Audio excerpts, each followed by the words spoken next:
రెగ్యులర్‌గా నన్ను అంటూ ఉండేవారు ఏంటంటే, "నీ చేతి మాత్ర వైకుంఠ యాత్ర" అనేవారు. మాత్ర ఇచ్చావంటే గనుక వైకుంఠానికెళ్ళు. చచ్చిపోతా అనగా నీ చేతిలో పడితే ఏదైనా పోతది వస్తువు అని నన్ను ముద్రేసి అలా అంటూ ఉండేవారు. ఒక కొటేషన్ చెప్పాడు ఏంటంటే, "if I should cry, I want to cry in Mercedes Benz" అన్నాడు. అంటే నేను ఏడవాల్సొస్తే మెర్సిడీస్ బెంజ్‌లో కూర్చొని ఏడవటం నాకిష్టం అంటాడు. సొసైటీలో ఏమాత్రం పేరు ప్రఖ్యాతులు లేని వ్యక్తి అతను ఏడ్చాడన్నాడు. అతని ఏడుపుకి, అతని కన్నీటికి ఏం విలువుండదు. ఆడపిల్ల, అగ్గిపుల్ల, సబ్బు బిళ్ళ, కాదేది కవితక, అనర్హమని. ఇంకొకటుంది అసలేందేంటంటే, ఆగిపోయిన గడియారం కూడా 2 సార్లు కరెక్ట్ టైం చూపిస్తది అని అంటారు కదా! Regardless of our limitations we should concentrate on our advantages, unfair advantages. When you were a kid, did you care about money, or you just cared about technology and it just happened? Mostly I love software. My thing was that I just loved doing software. I loved hiring people. And I was stunned when it ended up being so valuable. Hi. మన secular education సిస్టమ్‌లో ఒక పెద్ద ఫ్లా ఉంది. ఏంటంటే, suppose ఒక 10థ్ class student ఉన్నాడనుకోండి. అతనికి 6 subjects ఎన్నో ఉంటాయి కదా! ఆ 6 సబ్జెక్ట్స్‌లోనూ మినిమమ్ 35 మార్క్స్ రావాలి. సో, ఆ 35 మార్క్స్ రాకపోతే గనక అతను ఫెయిల్ అయిపోతాడు. ఓవరాల్‌గా ఎడ్యుకేషన్ సిస్టమ్ అంతా ఇలాగే నడుస్తది. ఏదైనా సబ్జెక్ట్‌లో 0 మార్క్స్ వచ్చినాయనుకోండి, అతను ఫెయిల్ అయిపోతాడు. సరే, అక్కడి వరకు సరిపోయిందంటే, ఎప్పుడైతే 10థ్ క్లాస్ ఫెయిల్ అయిపోతాడో, యూజువల్‌గా ఇంగ్లీష్‌లో ఫెయిల్ అయిపోతారు కొంతమంది, మ్యాథ్స్‌లో ఫెయిల్ అయిపోతారు కొంతమంది. 10థ్ క్లాస్‌లోనే ఫెయిల్ అయిపోయారనుకోండి, అలాంటి వాళ్ళని ఎందుకు పనికిరాని వాళ్ళని చెప్పి సమాజం ముద్రేసేస్తది.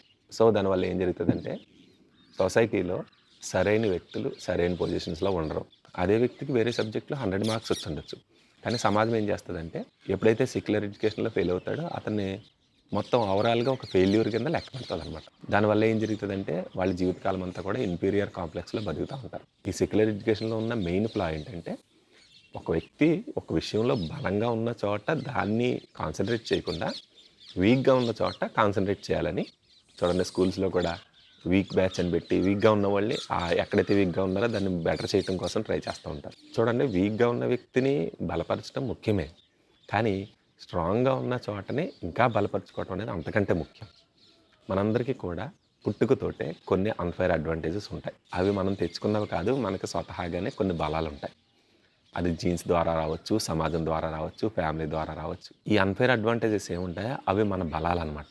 అవి మనం తెచ్చుకున్నవి కాదు, మనకు ఆటోమేటిక్‌గా వచ్చినవి. మన బలం ఏంటంటే, మనకి మన ప్రమేయం లేకుండా మనకున్నది అన్‌ఫెయిర్ అడ్వాంటేజ్ అనమాట. ఈ అన్‌ఫెయిర్ అడ్వాంటేజ్‌ని మనం గుర్తించి, అందులో మనం ఆల్రెడీ బలంగా ఉన్న చోట దాన్ని మెరుగుపరుచుకోవాలి. మనం జీవితంలో ఏదైనా సాధించాలనుకున్నాం అనుకోండి, ఏం చేయాలంటే, మనకున్న అన్‌ఫెయిర్ అడ్వాంటేజ్‌ని ఉపయోగించుకొని, మన జీవితంలో ఉన్న గోల్‌ని చేరుకోవటానికి అదొక బూస్టర్‌లా ఉపయోగించుకోవాలి. మీకు తెలుసు కదా, రాకెట్స్ మార్స్‌కి వెళ్తాయి. లేకపోతే ఎక్కడెక్కడికో పంపిస్తూ ఉంటారు కదా! చంద్రుడి మీదకి రాకెట్స్‌ని పంపిస్తూ ఉంటారు, శాటిలైట్స్‌ని. అవేం చేస్తాయంటే, వాటిని రాకెట్ బూస్టర్స్ ఉంటాయి. ఈ భూమికున్న గ్రావిటీ ఈ అట్మాస్ఫియర్‌ని దాటి బయటికెళ్ళాలంటే గనక ఒక సర్టెన్ స్పీడ్‌కెళ్ళాలనమాట. ఆ స్పీడ్‌కెళ్ళటం కోసం ఈ రాకెట్ బూస్టర్స్ ఉపయోగపడతాయి. ఈ భూమి యొక్క గ్రావిటీని దాటేసే వరకు అవి చాలా స్పీడ్‌గా వెళ్ళాలనమాట. ఒక్కసారి అట్మాస్ఫియర్ దాటేసిన తర్వాత ఆ బూస్టర్‌లు అవి వదిలేస్తాయనమాట. అంటే అక్కడి నుంచి ఫ్రీగా వెళ్ళిపోద్ది. ఎందుకంటే గ్రావిటీ అక్కడ ఉండదు కాబట్టి. అలాగే మనము మన జీవితంలో ఎక్కడికైనా ఉన్నతమైన స్థానానికి వెళ్ళాలంటే గనక ఈ అన్‌ఫెయిర్ అడ్వాంటేజ్ ఏదుందో అది బూస్టర్‌లా ఉపయోగపడతది. ఏం చేస్తదంటే, మన చుట్టుపక్కల మనకున్న ప్రతి విధమైన ఆబ్స్టికల్స్‌ని ఈ గ్రావిటీ, సేమ్ మనకి లైఫ్‌లో కూడా ఇలాగే గ్రావిటీ మనల్ని వెనక్కి లాగుతూ ఉంటది. ఆ గ్రావిటీని దాటి దాన్ని దాటి పైకెళ్ళిపోవటం కోసం ఆ అన్‌ఫెయిర్ అడ్వాంటేజ్ మనకు ఉపయోగపడుతుంది. అది మనకి పుట్టుకతోటే వస్తది. అన్‌ఫెయిర్ అడ్వాంటేజ్ ఏంటంటే, కొంతమందికి కొన్ని టాలెంట్స్ ఉంటాయి. కొంతమంది సిటీస్‌లో ఉంటారు, కొంతమంది పల్లెటూరులో ఉంటారు. కొంతమంది హైట్ ఉంటారు, కొంతమంది పొట్టిగా ఉంటారు. కొంతమంది ఫెయిర్ ఉంటారు, కొంతమంది బ్లాక్ ఉంటారు. కొంతమంది హయ్యర్ ఫ్యామిలీ బ్యాక్‌గ్రౌండ్ నుంచి వస్తారు. కొంతమంది బాగా పూర్ బ్యాక్‌గ్రౌండ్ నుంచి వస్తారు. సో, ప్రతి వ్యక్తి డిఫరెంట్ కల్చర్ నుంచి డిఫరెంట్ బ్యాక్‌గ్రౌండ్స్ నుంచి వస్తారు. Regardless of culture, regardless of background ప్రతి ఒక్కళ్ళకి కొన్ని అన్‌ఫెయిర్ అడ్వాంటేజెస్ ఉంటాయి. కొంతమందికి వంట బాగా చేయటం రావచ్చు. కొంతమంది పాటలు పాడగలగొచ్చు. కొంతమంది అందంగా ఉండొచ్చు. కొంతమంది బాగా మాట్లాడగలగొచ్చు. కొంతమంది రిలేటివ్స్ బాగా హై పొజిషన్స్‌లో, అది వ్యాపారంలోనైనా సరే, లేకపోతే ఉద్యోగాల్లోనైనా సరే హై పొజిషన్‌లో ఉన్నవాళ్ళే ఉండొచ్చు. వాళ్ళు రికమెండ్ చేసి వీళ్ళని పుష్ ఇస్తా ఉంటారు. ఇతరుల గురించి కాకుండా మన గురించి, మనలో ఉన్న అడ్వాంటేజెస్ ఏంటో కనిపెట్టాలి. ఇప్పుడు సపోజ్ నాకు చిన్నప్పటి నుంచి కూడా క్యూరియాసిటీ అనేది నాకు అన్‌ఫెయిర్ అడ్వాంటేజ్‌గా ఉంది. క్యూరియాసిటీ ఏంటంటే, నేను ఏదైనా సరే త్వరగా నేర్చుకోవడానికి ఇష్టపడతాను. ఎస్పెషల్లీ ఎలక్ట్రానిక్స్ అంటే నాకు బాగా ఇష్టం అనమాట. నేనేం చేసేవాడిని అంటే, చిన్నప్పుడు రేడియోస్ గానీ, ఎలక్ట్రానిక్ వస్తువులు గానీ అలాంటివేమైనా దొరికితే నేను ఓపెన్ చేసేసేవాడిని. ఒకసారి మా నాన్నగారు కొత్త రేడియో కొనుక్కు తెచ్చుకున్నారు. పాటలు అవి వినటం కోసం. నేను దాన్ని మెకానిజం అది లోన్ ఎలా ఉంటుందో నేను చెక్ చేయడం కోసం మొత్తం ఓపెన్ చేసేసాను. ఓపెన్ చేసేసి మళ్ళీ దాన్ని బిగించడం కుదరలేదనమాట. అప్పుడు మా నాన్నగారు నన్ను ఏమన్నారంటే, అయిపోయిందా, పోగొట్టేసావా అని వచ్చి రెగ్యులర్గా నన్ను అంటూ ఉండేవారు ఏంటంటే, నీ చేతి మాత్ర వైకుంఠ యాత్ర అనేవారు. మాత్ర ఇచ్చావంటే కనుక వైకుంఠానికి వెళ్ళి చచ్చిపోతాం అనగా నీ చేతిలో పడితే ఏదైనా పోతుంది వస్తువు అని నన్ను ముద్రేసి అలా అంటూ ఉండేవారు. సో నాకు అది అన్ఫేర్ అడ్వాంటేజ్. నాకు ఏదైనా సరే ఓపెన్ చేయాలని, ఎలక్ట్రానిక్స్ గురించైనా దేని గురించైనా తెలుసుకోవాలని క్యూరియాసిటీ ఉంది చూడండి, అది నాకు అన్ఫేర్ అడ్వాంటేజ్గా ఉంటుంది. కొంతమందికి అది ఉండకపోవచ్చు. లేకపోతే కొంతమందికి పాటలు బాగా పాడగలగచ్చు, కొంతమంది వంటలు బాగా చేయగలగచ్చు. సో మనకున్న బలాన్ని మనం ఎలా గుర్తించాలంటే, ఇతరులు చాలా కష్టపడే పనిని మనం సింపుల్గా చేసేస్తున్నాం అనుకోండి, అది మనకన్నా అన్ఫేర్ అడ్వాంటేజ్. అది ఏదైనా ఉండొచ్చు.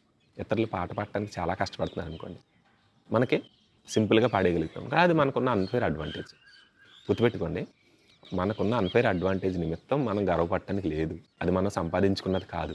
కొంతమంది వంట చేయడానికి చాలా ఇబ్బందులు పడుతున్నారు అనుకోండి, కొంతమంది 5 నిమిషాల్లో వంట చేస్తారు. అది వాళ్ళకున్న అన్ఫేర్ అడ్వాంటేజ్. ఆ తర్వాత ఫ్యామిలీ బ్యాక్గ్రౌండ్. మన ఇండియాలో ఉన్న దౌర్భాగ్యాన్ని బట్టి, ఇండియా ఏముంది ప్రపంచం అంతా కూడా ఈ క్యాస్ట్. వెస్ట్రన్ కల్చర్లో అయితే కలరు, మన ఇండియాలో అయితే క్యాస్ట్. వైట్ పీపుల్ ఉన్నారనుకోండి, వాళ్ళు దాన్ని అన్ఫేర్ అడ్వాంటేజ్గా తీసుకోవచ్చు. బ్లాక్ పీపుల్ ఉన్నారనుకోండి, దాన్ని అన్ఫేర్ అడ్వాంటేజ్గా తీసుకోవచ్చు. వాళ్ళకి ఏది ఉందో అది వాళ్ళ కమ్యూనిటీలో ఇనీషియల్ పుష్ ఇవ్వడం కోసం ఉపయోగపడుతుంది. తర్వాత క్యాస్ట్ ఉందనుకోండి, హైయర్ లోవర్ అని ఏమి ఉండదు, మనుషులందరికీ ఒకటే రక్తం. కాకపోతే చెప్తున్నాను మన సొసైటీలో ఉన్నదాన్ని బట్టి, హైయర్ క్యాస్ట్లో ఉన్నవాళ్ళు అనుకోండి, ఆ కమ్యూనిటీలో ఆపర్చునిటీస్ వస్తాయి. అదే పోనీ లోవర్ క్యాస్ట్ అనుకుందాం, ఆ కమ్యూనిటీలో ఆపర్చునిటీస్ వస్తాయి. ఏం చేయాలనుకున్నా సరే మనకి ఏముందో దాన్ని యూజ్ చేసుకోవాలి. మనకున్న దౌర్భాగ్యం ఏంటంటే, మనకి ఉన్నదాన్ని వదిలిపెట్టేసి లేని దానికోసం మనం ట్రై చేస్తూ ఉంటాం. ఇప్పుడు నన్ను చూడండి, నేను 6 feet 2 inches హైట్ ఉన్నాను. ఈ హైట్ అనేది చాలా మంచి విషయం. నన్ను అందరూ కూడా నీ హైట్లో నాకు కొంచెం ఇవ్వని అడుగుతూ ఉంటారు. అది నాకు అన్ఫేర్ అడ్వాంటేజ్. అది ఉంది, నేను సంపాదించుకోలేదు, అది ఉంది నాకు.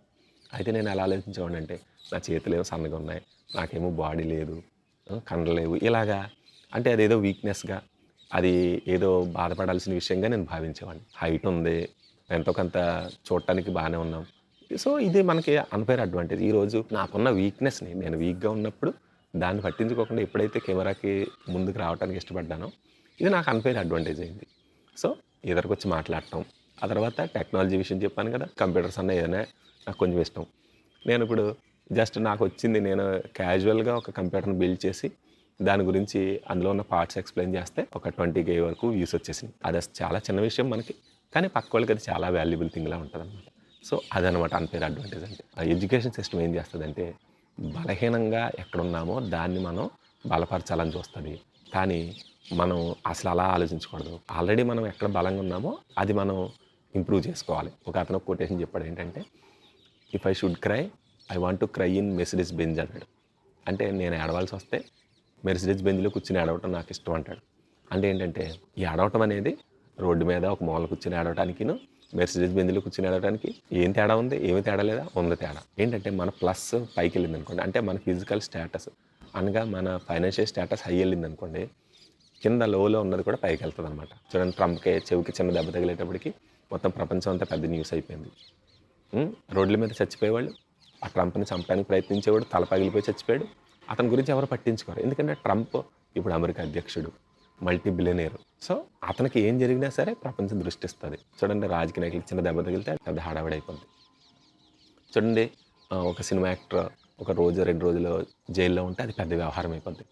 కానీ అన్ఫెయిర్గా ట్రీట్మెంట్ జరిగి జైల్లో సంవత్సరాలు మగ్గిపోయేవాళ్ళు, వాళ్ళ పరిస్థితి అంటే ఏంటంటే, ఒక్క విషయంలో బాగా పైకి వెళ్ళిపోయినప్పుడు, అంటే మన ప్లస్ బాగా పైకి వెళ్ళిపోయినప్పుడు మన మైనస్ కూడా పైకి వెళ్ళిపోద్ది. రోడ్డు మీద ఎవరో ఏడుస్తూ ఉండొచ్చు, దానికి ఏమైనా విలువ ఉంటుందా? అదేదో సినిమా హీరోయిన్ ఏడిసింది అనుకోండి, అది పెద్ద వ్యవహారం అయిపోద్ది, వైరల్ అయిపోద్ది. ఒక హాస్పిటల్కి వెళ్ళండి, అక్కడ అందరూ వణికిపోతూ ఏడుస్తూ కన్నీళ్ళు పెట్టుకుంటూ దొర్లుతూ ఉంటారు. కానీ ఒక సినిమా హీరో జ్వరం వచ్చి స్టేజ్ మీద ఎక్కి వణికిపోయేటప్పటికి అది మొత్తం వైరల్ అయిపోయింది. అంటే ఏంటంటే, వాళ్ళకి ఉన్న అన్ఫేర్ అడ్వాంటేజ్ని బట్టి వాళ్ళు ఆ పొజిషన్కి వెళ్ళిపోయారు. కానీ మనం ఎలా ఆలోచిస్తామంటే, మనకున్న వీక్నెస్ని పట్టుకుని దాన్ని పట్టుకుని పైకి వెళ్ళాలనుకుంటాం.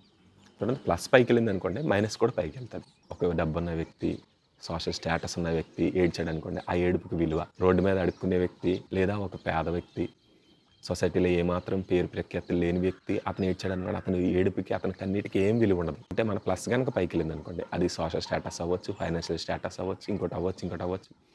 మన ప్లస్ని పైకి తీసుకెళ్ళామంటే కనుక మన మైనస్ కూడా పైకి వెళ్తుంది. ప్లస్ని మీద దృష్టి పెట్టకుండా మనం మైనస్ మీద దృష్టి పెడతాం. ఎడ్యుకేషన్ సిస్టమ్ అంతా దాని చుట్టూ నడుస్తుంది. వీక్ స్టూడెంట్ అంటారు, డల్లర్స్ అంటారు.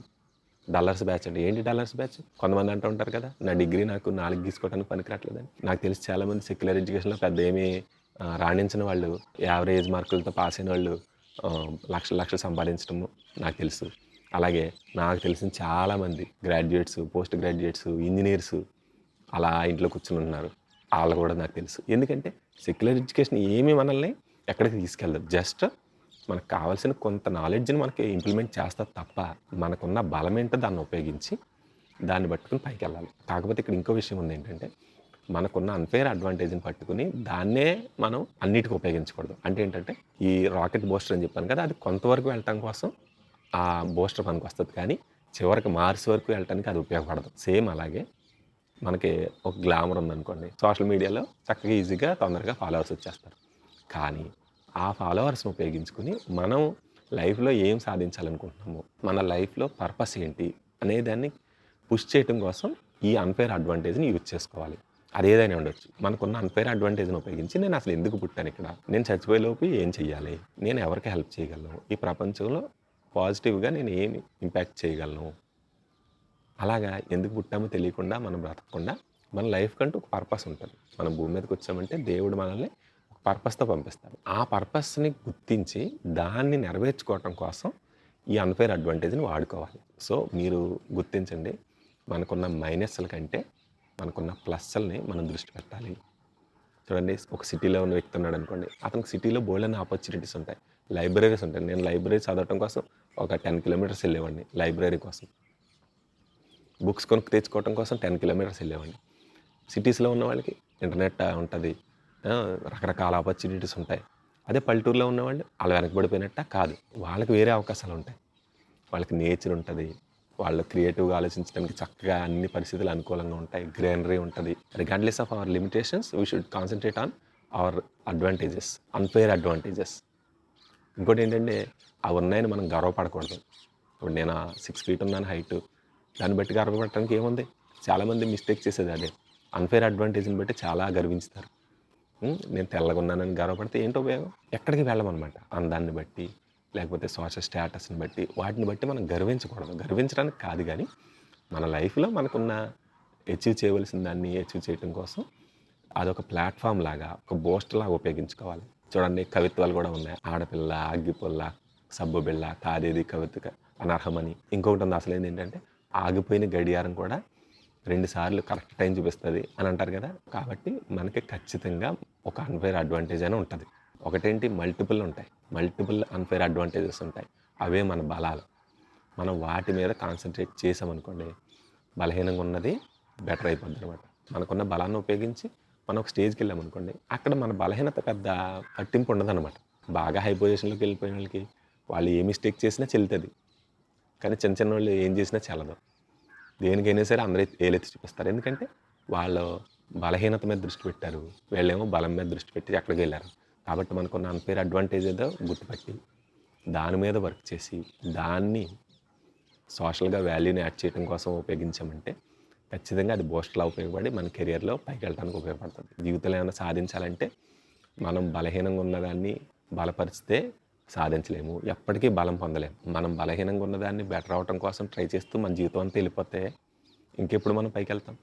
కాబట్టి బలహీనంగా ఉన్నదాన్ని వదిలేయండి. అలాగా మీకు మ్యాథ్స్ రాదనుకోండి, వదిలేయండి. అలాగా మీరు సెక్యులర్ ఎడ్యుకేషన్లో ఫెయిల్ అయిపోతున్నారు అనుకోండి, వదిలేయండి. అలాగా మనకి ఏది ప్లస్సో దాన్నే పట్టుకోవాలి, అందులోనే పైకి వెళ్ళాలన్నమాట. సో మనకున్న బలాన్ని గుర్తించి దాని మీద వర్క్ చేసామంటే మనం బెటర్ పొజిషన్కి వెళ్ళగలుగుతాం. అలాగే మన లైఫ్ పర్పస్ ఏది ఉందో దాన్ని సాధించగలుగుతాం.